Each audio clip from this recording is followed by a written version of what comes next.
क्या आप जानते हैं हमारे वीर बजरंगबली, जिनके पराक्रम के आगे देवता भी नतमस्तक हो जाते हैं, उनके भी एक पुत्र थे। हाँ, एक ऐसा पुत्र जिनकी कहानी बहुत कम लोग जानते हैं। लेकिन सवाल यह है, यह पुत्र था कौन, उसका जन्म कैसे हुआ, जबकि हनुमान जी आजीवन ब्रह्मचारी माने जाते हैं, और क्यों उसके नाम का उल्लेख केवल चुनिंदा ग्रंथों और लोक कथाओं में मिलता है।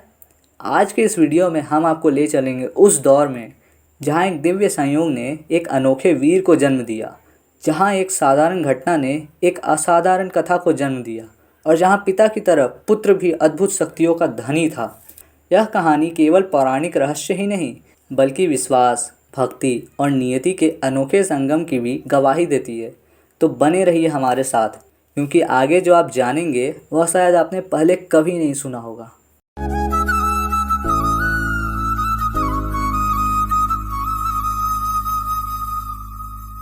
कहानी शुरू होती है एक ऐसे नाम से जो भले ही वाल्मीकि रामायण के प्रमुख प्रसंगों में अधिक न मिले, लेकिन लोक गाथाओं, प्राचीन पुराणों और पीढ़ी दर पीढ़ी सुनाई जाने वाली कथाओं में वह एक अद्वितीय योद्धा के रूप में अमर है। मकरध्वज। मकरध्वज एक ऐसा नाम जिसमें वीरता, रहस्य और समुद्र की गहराइयों का आभास एक साथ समाया हुआ है। मकर यानी जल का भयंकर मगरमच्छ, एक ऐसा जीव जो निडरता और ताकत का प्रतीक है। और ध्वज यानी विजय, सम्मान और गर्व का ध्वजवाहक, यानी एक ऐसा योद्धा जो समुद्र की लहरों से जन्मा था, लेकिन जिसके भीतर पिता की तरह ही अपार बल और अदम्य साहस था। कहा जाता है मकरध्वज का पालन पोषण पाताल लोक के महल में हुआ, जहाँ चारों ओर रहस्य, अद्भुत महाशक्तियाँ और मायावी युद्ध कला का संसार था। परंतु उसके रक्त में बह रही थी वह दिव्य शक्ति जो कभी लंका को जला सकती थी, पर्वतों को उठा सकती थी और अपने छलांग से समुद्र को पार कर सकती थी। मकरध्वज का स्वभाव अद्भुत था, चेहरे पर वीरता की चमक और आंखों में मासूम सरलता। वह धर्म और निष्ठा में उतना ही अडिग था जितने उसके पिता श्री राम के प्रति हनुमान जी थे। लेकिन यहाँ एक रहस्य था। मकरध्वज को यह पता ही नहीं था कि उसके पिता कौन है। उसकी दुनिया वही थी जो उसने पाताल लोक में देखी थी। वहाँ उसका गुरु और संरक्षक था अहिरावण, रावण का मायावी मित्र और पाताल लोक का राजा, जो अंधकार और छल का स्वामी था। सोचिए, एक और पिता, धर्म, भक्ति और शक्ति के प्रतीक, और दूसरी ओर उसका पालनहार, अधर्म और माया का राजा। भाग्य ने जैसे इस योद्धा को दो बिल्कुल विपरीत दिशाओं में खड़ा कर दिया था। यह कथा शुरू होती है उस क्षण से जब लंका के राक्षस राज रावण के मायावी मित्र अहिरावण ने एक दुष्ट योजना बनाई थी। जो पाताल लोक का शासक था, वह कोई साधारण राक्षस नहीं, बल्कि मायावी विद्या, तांत्रिक शक्तियों और छाया युद्ध का स्वामी था। राम रावण युद्ध अपने चरम सीमा पर था। इसी बीच अहिरावण ने चालाकी से श्री राम और लक्ष्मण का अपहरण कर उन्हें पाताल लोक में कैद कर दिया। यह खबर जब हनुमान जी तक पहुंची तो उनका क्रोध समुद्र की लहरों की तरह उमड़ पड़ा। वह बिना समय गंवाए पाताल लोक की ओर चल पड़े। पाताल लोक के द्वार पर एक ऐसा योद्धा उनकी राह रोककर खड़ा हो गया, जिसका चेहरा उनके अपने ही स्वरूप की तरह वानर जैसा था, लेकिन जिस पर समुद्र की ठंडक और पाताल की रहस्यमयी आभा थी। यह था मकरध्वज। हनुमान जी हैरान थे। कौन है ये जो मेरे समान है और मेरी ही भांति बलशाली प्रतीत होता है। जब उन्होंने उससे प्रश्न किया तो मकरध्वज ने गर्व से कहा, मैं मकरध्वज हूँ, अहिरावण का अंगरक्षक, और मेरा जन्म समुद्र में हुआ था और मैं पाताल लोक का सेवक हूँ। अब सवाल उठता है, समुद्र में कैसे जन्म हुआ और कैसे उसका स्वरूप हनुमान जी जैसा हुआ। कहानी यह है, जब लंका दहन के बाद हनुमान जी समुद्र पार कर लौट रहे थे तो उन्होंने जल में प्रवेश कर ठंडक पाई, और उसी समय उनके शरीर से पसीने की एक बूंद समुद्र में गिर पड़ी। समुद्र के मकर यानी विशाल मगरमच्छ ने वह बूंद निगल ली। उस दिव्य पसीने से गर्भ धारण हुआ, और वहीं जन्म हुआ था एक अद्भुत बालक मकरध्वज का। उसे अहिरावण ने अपने पास ले जाकर पाला पोसा और उसे अपना सर्वश्रेष्ठ योद्धा बना दिया। मकरध्वज को यह पता ही नहीं था कि उसके जन्म का यह रहस्य एक दिन उसकी जिंदगी बदल देगा। और वह दिन आ चुका था, क्योंकि सामने खड़े थे हनुमान जी, जो कि वास्तव में उसके पिता थे। मकरध्वज का बचपन साधारण नहीं था। वह पाताल लोक में पला बड़ा, एक ऐसी दुनिया जहाँ चारों ओर अंधकार, रहस्यमयी नदियाँ और अद्भुत प्राणियों से भरे महल थे। अहिरावण ने उसे बचपन से ही योद्धा बनाने का प्रण लिया। मकरध्वज के लिए खेल खिलौने नहीं, बल्कि तलवार, गदा और धनुष बाण उसके साथी थे। छोटी उम्र से ही वह पानी के भीतर सांस लेने की अद्भुत कला जानता था। यह शक्ति उसे उसके मकर वंश से मिली थी। वह समुद्र की गहराइयों में घंटों बिना रुके रह सकता था और पाताल की भूमिगत नदियों में इतनी तेज गति से तैरता था कि मगरमच्छ भी उसका पीछा नहीं कर पाते थे। उसकी दूसरी सबसे बड़ी शक्ति थी असीम शारीरिक बल। कहा जाता है जब वह मात्र किशोर अवस्था में था तो एक ही हाथ से पाताल लोक का विशाल द्वार उठा सकता था। उसकी पकड़ इतनी मजबूत थी कि लोहे की जंजीरें उसकी हाथों में पिघलती सी लगती। लेकिन इन शक्तियों के साथ उसमें एक और चीज़ थी, अड़िग निष्ठा। अहिरावण ने उसे अपना पुत्रवत स्नेह दिया और मकरध्वज ने उसकी सेवा को ही अपना धर्म मान लिया। उसके मन में एक ही बात गहराई तक बैठी थी कि चाहे कोई भी शत्रु आए, वह पाताल के द्वार से पार नहीं जा सकेगा। उसकी विशेषता केवल बल और युद्ध कला तक सीमित नहीं थी। मकरध्वज के पास एक अद्भुत संयम भी था। वह कभी बिना कारण किसी पे वार नहीं करता था। युद्ध उसके लिए केवल रक्षा का साधन था, न कि अहंकार और क्रोध का खेल।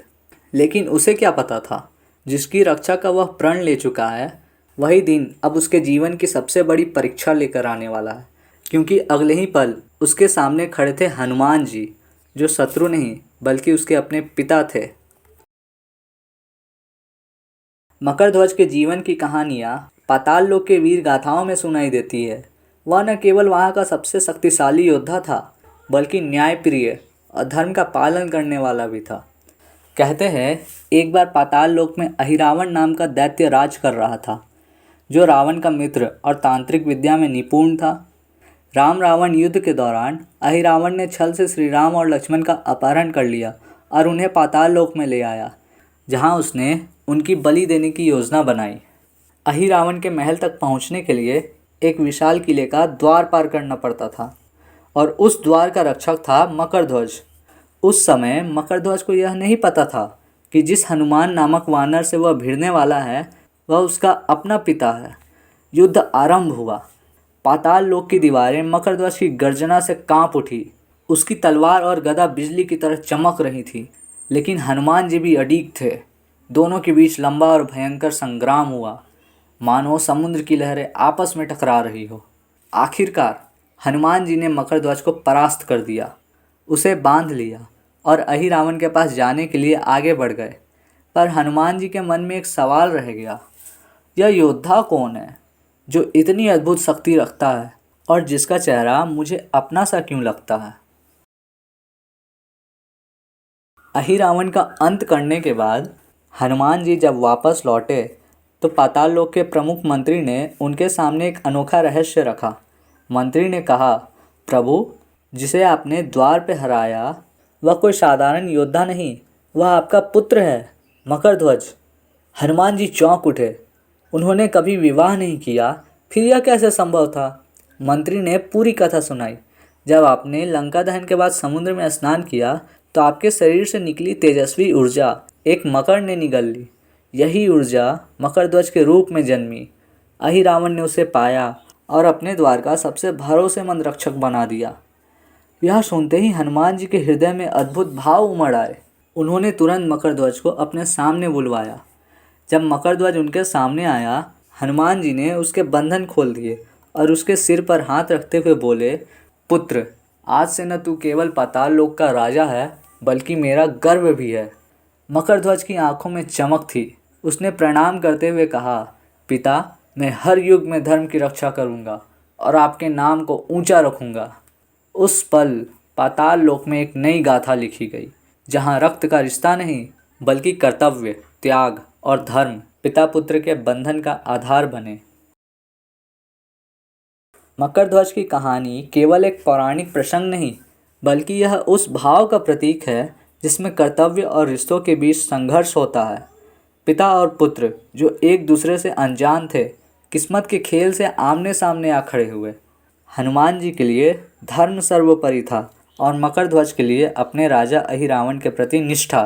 दोनों अपने अपने स्थान पर सही थे, लेकिन सत्य का मार्ग केवल एक ही था और वह था श्री राम की रक्षा। जब सत्य आमने सामने आया तो दोनों के हृदय में प्रेम और सम्मान उमड़ पड़ा। यह क्षण हमें सिखाता है कि सच्चा रिश्ता जन्म से नहीं बल्कि विचार, त्याग और धर्म से बनता है। कर्तव्य बनाम रिश्ता। जीवन में ऐसे मोड़ आते हैं जब हमें अपने प्रियजनों के खिलाफ भी सही के पक्ष में खड़ा होना पड़ता है। यही सच्ची निष्ठा होती है। असली ताकत पहचान में है। मगर ध्वज की वीरता तब और प्रखर हुई जब उसने जाना कि वह हनुमान का पुत्र है। अपनी जड़ों और मूल्य को पहचानना किसी भी योद्धा को अद्वितीय बना देता है। धर्म का मार्ग कठिन है लेकिन विजयी है। अधर्म चाहे कितना भी बलवान हो, समय के साथ उसका अंत निश्चित है। सत्य और न्याय की जीत में देरी हो सकती है, लेकिन पराजय असंभव है। मित्रों, यह कहानी हमें यह सोचने पर मजबूर करती है कि हम जीवन के युद्धों में किसके साथ खड़े हैं। सिर्फ खून का रिश्ता या उस सत्य का जो पूरे समाज के भले के लिए है।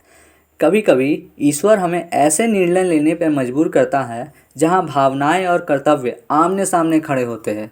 उस समय हनुमान जी की तरह निडर बने, अपने धर्म और सिद्धांतों को प्राथमिकता दे, क्योंकि यही हमारे जीवन की सच्ची जीत होगी। और याद रखें, अपनी पहचान जानना, अपने मूल्यों को थामे रहना और सत्य के लिए खड़े रहना, यही एक इंसान को साधारण से असाधारण बना देता है। यदि ये कथा आपके हृदय को छू गई हो तो लाइक करें, शेयर करें और इस चैनल को सब्सक्राइब करें, क्योंकि यहाँ हम केवल पौराणिक कथाएं नहीं सुनाते, हम आपके भीतर की चेतना जगाते हैं। जय श्री राम, जय बजरंगबली।